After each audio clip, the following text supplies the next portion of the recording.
Hi there, I'm Daniel, founder of Snow Carbon, and I'm going to tell you about a crazy situation where a lot of travellers, perhaps yourself, have ended up with Eurostar vouchers when actually you were entitled to a monetary refund. I'll give you the context of the situation and then I'll explain why and how you can get a refund instead.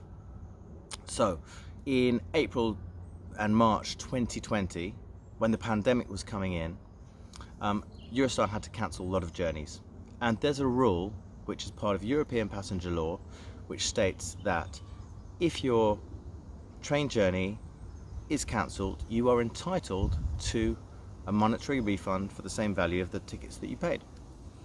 But what happened is that after Eurostar cancelled all these trains, it emailed its customers and it said something like, very sorry your train was cancelled, but here's a link to how to get a voucher to the same amount of money, a Eurostar voucher, which can then be spent on a future journey with Eurostar.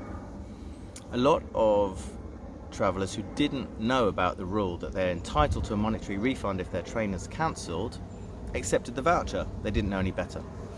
And in the time that followed,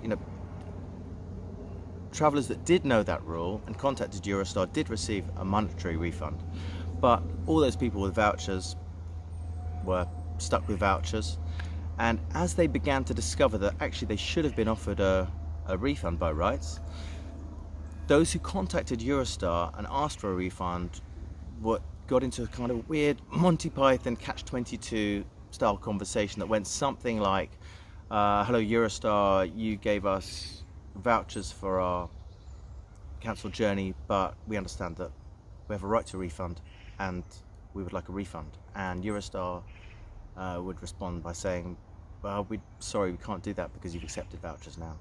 And the travellers were like, well, we didn't know. You didn't tell us that we were entitled to a refund.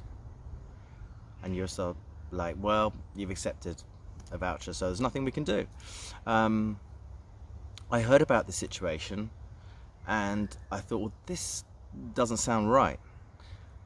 So I contacted an organisation called the Office of Rail Regulation, and they are the regulatory authority in the UK that has the power to kind of spank the bottom of naughty train companies, and it certainly seemed that Eurostar was being naughty here, and hold them to account and get them to do the right thing for customers.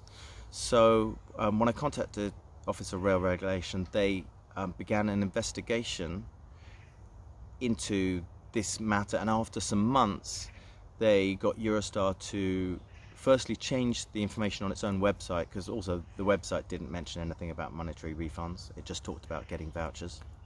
And is that a spider in the camera? Oh, hello.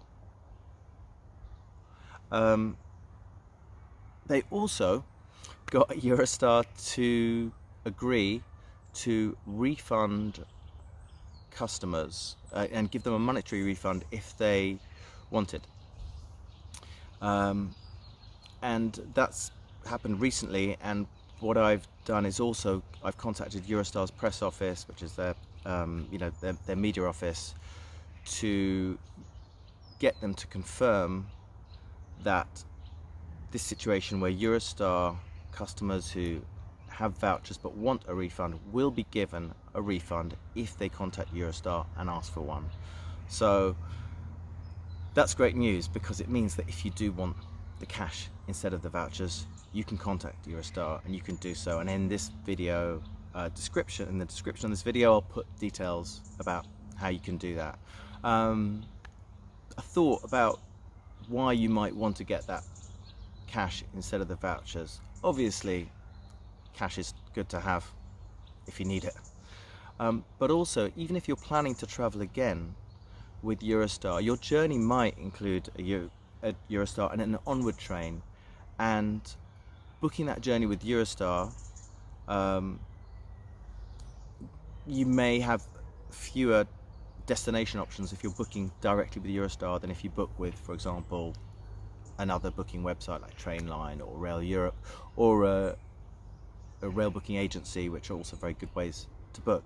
Now, if you try and use those vouchers with these third-party providers. I don't know how easy that would be. It might mean that you need to split the booking into separate parts, which is generally not such a good idea as having a whole journey in one booking, because that makes it easier again for you to get your money back if any element of that journey cancelled.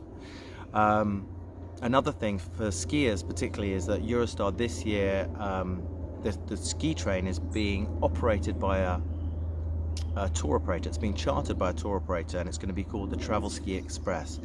And Travelski, who are exclusive distributors of packages with this train, have said they will not accept Eurostar vouchers. So if your ski train was cancelled back in March or April 2020 and you're expecting to be able to book onto the Travelski Express using these vouchers, you can't. So just generally, better to have the cash, and that gives you the ability to book travel or do whatever you want with the money instead of holding on to vouchers. So in the description of this video I will put a link to a blog that I've written on Snowcarbon, and that will contain more details about what I've been talking about and hopefully everything you need to know. And I hope this video has been useful, and see you again soon.